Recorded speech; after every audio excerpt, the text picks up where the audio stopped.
Oi, eu tô aqui com o Thiago Coquelê, produtor de elenco. E Thiago, conta aqui pra gente, como você começou nessa carreira, iniciou nessa carreira de produtor? Legal. Na verdade, eu sempre gostei de filme, sempre gostei de assistir séries, novelas, e acho que foi uma coisa meio ali, aquela coisa de colegial. A gente termina o colegial e eu vi todo mundo querendo fazer ou veterinária, ou alguns que queriam ser Eu te entendo. advogados. E eu desesperado, meu Deus, o que eu vou fazer? Porque eu não tinha, né? E aí um belo dia, folheando aqueles cadernos de profissões, eu vi lá rádio e televisão. Aí aquilo me foi opa.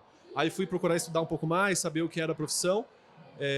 Se bem que trabalha muito com rádio também, né? Na verdade, o curso são 2 anos de rádio, 2 anos de TV, mas a parte de televisão foi o que me atraiu mais e foi o que acabou sendo o definitivo, assim. Aí fui para essa área, acabei fazendo a faculdade de rádio e TV, e aí depois aprimorei com uma pós em audiovisual e fotografia também. E para produtor, na verdade, eu comecei no SBT como estagiário, né? Uma seleção para estagiário na novela. Então comecei lá bem novinho, entregando o capítulo no estúdio para o diretor, levando lanche para os atores. E aí fui, né? Até conseguir, enfim, fui sendo promovido, virei assistente, até quando eu virei produtor de elenco mesmo, por já ter uma experiência na dramaturgia, no caso. Ai, que bacana. E você, por ser um produtor que já deve ter passado por vários processos de avaliação, né, avaliando, qual que é a dica que você tá para os atores de como se comportar em um teste, entendeu? Legal. Na verdade, eu comecei, de fato, a fazer seleção de elenco em 2011 para a novela Carrossel. Até comentei agora há pouco no palco ali que foram 1.200 crianças que nós Nossa. testamos. E a partir daí que a gente começou a aprimorar um pouco mais nosso critério de escolhas, né? Até então a gente só partia para o princípio do perfil. Então era o perfil, a gente ia atrás e chamava. Então, conforme o tempo foi passando, a gente começou a avaliar alguns critérios, principalmente pela bagagem dos atores, experiência em outros trabalhos, né? Mas, por exemplo, assim, um dia de teste comum, né? O fundamental é o ator chegar com o texto decorado, né? Acho que não tenho o que dizer muita coisa. O ator, acho que metade do teste é o ator estar com o texto decorado, e a partir daí os outros 50% é a capacidade dele de compreensão do texto, estar tranquilo também, isso é muito importante, né? Quando você se sente à vontade diante da câmera, já também é um meio caminho andado, então normalmente a criança se intimida um pouco, né? Falando no caso do elenco infantil, das crianças, de fato, né? Então muitas vezes eles entram no estúdio, vêm 2, 3 câmeras e aí começam a ficar assustados. E aí a gente já sente quando alguns já são, né, um pouco mais soltos, não tem essa vergonha. E acredito que quanto mais tranquilos e naturais eles forem, é melhor, né? É importante que eles estudem em casa, é importante que eles decorem o texto, mas é importante que eles sejam crianças. Então a naturalidade, para mim, ela é muito mais importante do que só um texto decorado. Exatamente, tem muitos pais, até às vezes os pais querem meio que deixar a criança com ar de mais velha, né? Isso acaba prejudicando um pouco a carreira da criança, né? Com toda certeza. É fundamental o apoio do pai, da mãe ou de qualquer responsável, né? Isso é sem dúvida, mas ele é importante até um limite só, que é o incentivo. Incentivar o filho, se é realmente aquilo que o filho quer. Isso, e o filho ele tem que querer, primeiro passo, né? Esse Porque é o às vezes primeiro e os pais ficam ali e a ele criança nem exato, gosta. é o primeiro e decisivo passo, a criança querer. Se a criança quer, aí o pai apoia, beleza, continua. Não pode acontecer o contrário, do pai querer ou da mãe, né, exigir que a criança faça alguma coisa, e isso já é uma barreira que certamente ele não vai gostar, ele não vai se sentir à vontade, não vai produzir bem um teste, e muitas vezes isso vai gerar um problema muito maior. E daí nem adianta a criança estar ali, né?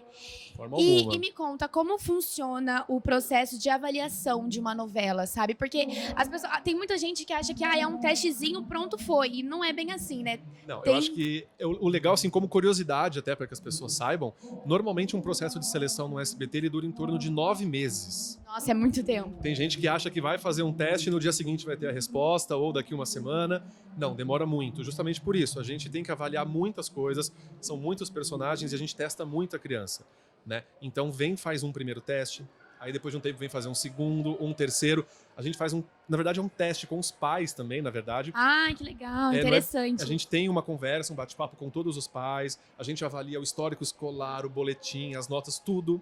Então, assim, tudo isso faz parte do processo de seleção para que a gente defina o elenco que a gente quer ter na novela. E esse negócio das notas são muito importante, porque a criança, ela tá trabalhando em uma rede nacional, mas ela tem que continuar estudando, né? O estudo é o mais importante, Não, né? o estudo é... Assim, criança que não está estudando, nem adianta falar que vai querer fazer alguma coisa lá, ou em qualquer outra emissora, em qualquer outra produtora. Isso não funciona. Então estudem, hein? Pra estar na novelinha lá, tem que estudar, tirar notas boas. Até porque a novela é consequência de uma boa, né, de uma boa convivência na escola. Você estudando as suas matérias normais, decorando, estudando para a prova, enfim, vai fazer com que você tenha mais facilidade para decorar os textos, mais facilidade para... E já vai criando, né, uma responsabilidade desde muito novo, né? Isso é muito legal, porque a gente fala assim, que é muito bonito sentar no sofá e assistir a novela. Pronto, ali, né? Mas essas criançadas têm que estudar muito, eles se dedicam demais e muitas vezes abrem mão de algumas coisas, né? Então, assim, a criança que tem ali as suas férias livres, a gente tá agora em julho, por exemplo, né? Ah, vou viajar para casa da avó, eu vou passear com os amiguinhos. Não é muito bem por aí. A gente tá lá gravando todos os dias, então a dedicação ela é a mesma. E muitas vezes a gente grava só a parte da tarde, normalmente não, sempre, né? A parte da tarde, porque tem que estudar de manhã. Aí nas férias é o contrário. Como tá de férias, não tá de folga. Chega mais cedo ainda para continuar fazendo a novela. E eu acho muito interessante as crianças que estão assistindo saber disso.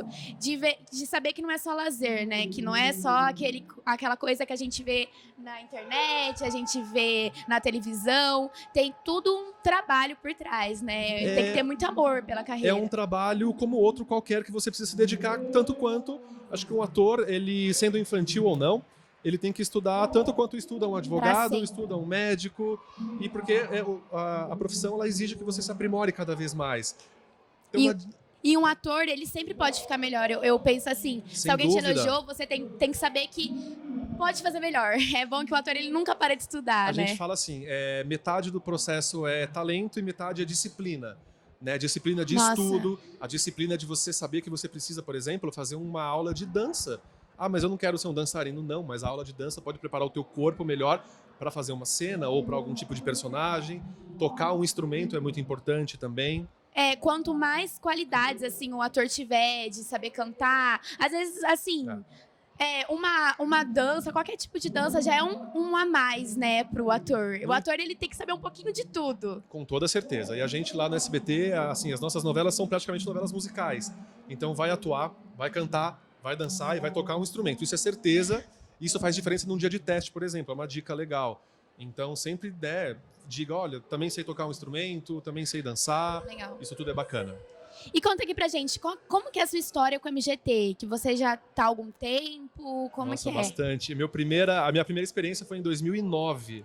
Nossa, eu tinha 8 anos. Então, assim, 2019. Então, já tem aí 10 anos a minha primeira participação no MGT.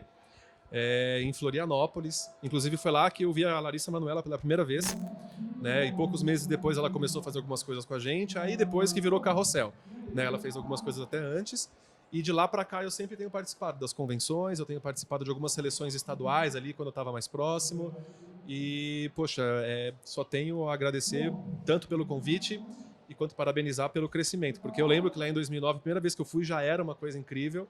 E a gente vê quanto está aumentando, quantos profissionais a mais a gente tem, né, ali a oportunidade de trabalhar junto. Eu estava agora na banca de avaliação ali com conhecidos de muito tempo, né, então muito bom. E o MGT de hoje, né, o encontro de 2019, como está sendo? Eu cheguei hoje, né, por enquanto eu só participei você chegou hoje? Eu cheguei hoje. Aliás, cheguei ontem à noite, mas a participação aqui, comecei hoje cedo, eu fiz 2 bancas de avaliação apenas. Participei agora no palco, vou continuar hoje, amanhã tem a banca final. Mas estou super satisfeito, estou bem contente por ver que tem uma turminha legal, né? Isso que a gente procura acima de qualquer coisa. Então já se bate o olho ali e já consegue, opa, tem coisa interessante aí. Então que bom, é isso. Obrigada, Thiago. Eu que agradeço o convite, isso, a oportunidade. Galera. Um beijo e assiste todos os vídeos aí. Tchau. Legal, gente.